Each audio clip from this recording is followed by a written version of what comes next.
జై శ్రీరామ్ అండి. ఇప్పుడు మీకు చూపిస్తున్న మొక్కలు తులసిలో రకాలండి. ఇది కృష్ణ తులసి.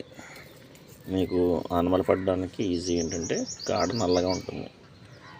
ఈ తులసిలో ఫుల్ బ్లాక్ వస్తాయి ఫస్ట్ చిగురు, తర్వాత వైట్ మారిపోతాయి. ఇందులో మీకు రకాలు చూపెడతాను. ఇది కృష్ణ తులసి, రెండవ రకం తులసి అండి. ఇది చాలా బెనిఫిట్స్ ఉన్న మొక్క. ఇది ఆయుర్వేద బెనిఫిట్స్ ఉంది. దీన్ని ముట్టుకుంటే చాలు, అసలు వాసన గంట వరకు పోదు, తల మంచి స్మెల్ వస్తుంది. రుద్రజట, ఇది రుద్రజటగా పిలువబడుతుంది. మనం వాస్తవానికి దీని గింజల్ని సబ్జాల కింద వాడతాం. సబ్జాలు దీని నుంచే వస్తాయి. చాలా మంచి బెనిఫిట్స్ ఉన్నాయి. జాండీస్కి, దగ్గు, ఆస్తమా వీటిలన్నింటికి కూడా దీన్ని వాడతారట ఆయుర్వేదంలో. రుద్రజట ఇది కూడా తులసి జాతికి చెందింది. ఇక మా ఇంట్లో ఉన్న తులసిలో ఇంకో రకం మింట్ తులసి అండి. ఇది నిజంగానే చాలా సువాసన గల తులసిది.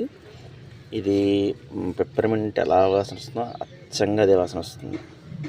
మంచి స్మెల్, తింటే కూడా చాలా బాగుంటుంది. మింట్ తులసి అంటారు దీన్ని. చూడండి, ఆకులు తులసి ఆకుల్లా కాకుండా చిన్న చిన్న ఉంటాయండి. ఇవి ఆకులు పెద్ద ఎదగవు, ఈ సైజు ఇంక పెద్దవి బాగా చెప్పాలంటే. మన తులసి ఆకు బాగా పెద్ద వచ్చేస్తుంది, ఇది అలా రాదు. పువ్వులు కూడా వెరైటీగా ఉంటాయి. మనకి మామూలుగా తులసికి పొడుగు కాళ్ళు వచ్చే ఉంటాయి కదా, ఇలా చిన్నగా ఉంటాయి.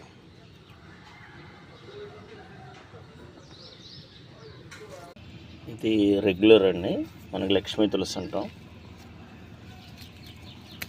చూడండి, ఇది ఆకు పూర్తిగా గ్రీన్ కలర్లో ఉంటుంది. కాడ మన అందరిళ్ళల్లో సాధారణంగా ఉండే తులసిది. ఇది కృష్ణ తులసిలో ఇంకో రకం అండి. మామూలుగా కృష్ణ తులసిలో మీకు ఇందాక చూపించిన మొక్క చూపెడతాను చూడండి. ఇది కాళ్ళు నలుపుండి, ఆకులు కొంచెం గ్రీన్గానే ఉంటాయి. ఫస్ట్ కొంచెం బ్లాక్ వచ్చిన తర్వాత గ్రీన్గా అయిపోతాయి. ఇది మాత్రం పూర్తిగా పెద్ద ఆకులు కూడా నల్లగానే ఉంటాయి. చూడండి,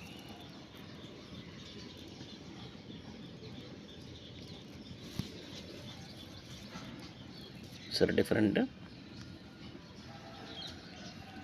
ఇవి తులసుల్లో రకాలు మా ఇంటి దగ్గర. ఇలా ఏ తులసి వాడినా కూడా మనకి చాలా ప్రయోజనాలు ఉంటాయి. ఇంకా మరిన్ని సమాచారం కోసం దయచేసి మన ఛానల్ని సబ్స్క్రైబ్ చేయడం మర్చిపోకండి.